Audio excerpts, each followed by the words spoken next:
နိုခဲထဲမှာတန်ကြောင်ပါလာတာကြောင့်တရားဝင်လူသိရှင်ကြားတောင်းပန်ခဲ့ရတဲ့ဗက်မြန်မာPEPနှုတ်မှုကတော့မြန်မာနိုင်ငံမှာနံပါတ်1ရောင်းအားအကောင်းဆုံးနှုတ်မှုတစ်စိတ်တစ်ခုဖြစ်ပြီးကလေးလူကြီးမရွေးကြိုက်နှစ်သက်ကြတဲ့တစ်စိတ်ဆိုလည်းမမှားပါဘူးPEPကိုလွန်ခဲ့တဲ့နှစ်များစွာကလေးကယုံကြည်စားသုံးသူတွေများတာကြောင့်ဒီကနေ့အထိတိုင်လဲလူကြိုက်များတဲ့တစ်စိတ်ဖြစ်ရတည်နေခဲ့ပါတယ်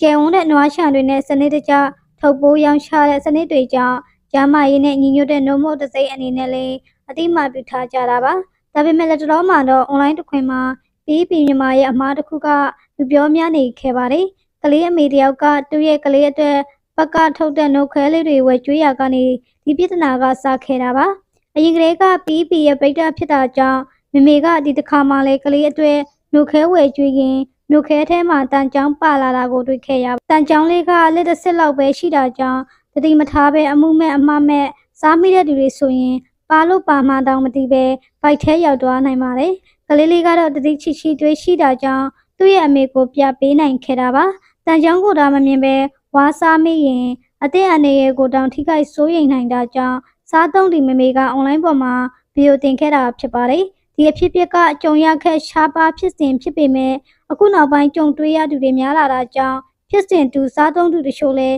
ပြန်လည်မျှဝေလာကြပါတယ်ဒါကြောင့်အွန်လိုင်းပေါ်မှာပွဲအတော်ဆူသွားပြီးဗက်မြန်မာကိုတရားစွဲဖို့တောင်ပြောလာကြတာပါဒါပေမဲ့ဘက်ကလည်းကုမ္ပဏီကြီးတစ်ခုပြီးစားသုံးသူတွေကိုအလေးအနက်ထားပြီးသူတို့ရဲ့တရားဝင်လူမှုကွန်ရက်စာမျက်နှာကနေပြန်လည်တောင်းပန်လာခဲ့ပါတယ်တောင်းပန်တာကလည်းတောင်းဝန်အရာမဟုတ်ပဲစားရင်းနဲ့ကိုတတိချာချာလေးစကားတောင်းပန်လာတာပါဗက်မြန်မာကနှုတ်ထွက်ပစ္စည်းတွေကိုထုတ်ပိုးရောင်းချတဲ့ကုမ္ပဏီကြီးတစ်ခုဖြစ်တာကြောင့်ကုမ္ပဏီကိုစားပြုနွားပုံလေးနဲ့တနာစပွဲဖန်တီးတောင်းပန်လာတာပါပကတောင်းပန်ပုံလေးက80ပွဲတနာစပွဲကောင်းတာကြောင့်တောင်းပန်ပြီးနောက်ပိုင်းမှာအလုံးက GEP ခဲ့ကြပါတယ်ဒါအပြင်မြန်မာနိုင်ငံမှာလည်းဗက်မြန်မာလိုအမားကိုဝန်ခံပြီးတောင်းပန်တဲ့လုပ်ငန်းမျိုးနေပါတာကြောင့်အမားကိုတောင်အပြစ်မမြင်ပဲအခုလိုအလေးထားတောင်းပန်တဲ့စိတ်ဓာတ်လေးကိုရှိကျွနေကြတာပါရှိကျွနေကြတဲ့ပြည်သက်ကြီးအနေနဲ့ရောအမားကိုသိပြီးတောင်းယူတောင်းပန်တဲ့ဗက်မြန်မာနဲ့ပတ်သက်လို့အမြင်လေးကိုကွန်မန့်မှာပြပြပေးခဲ့ပါအောင်ရှင်ဒီမကောင်းချိန်မှာဘယ်အနုပညာရှင်မလားမကြည့်လို့ဝမ်းနေရတဲ့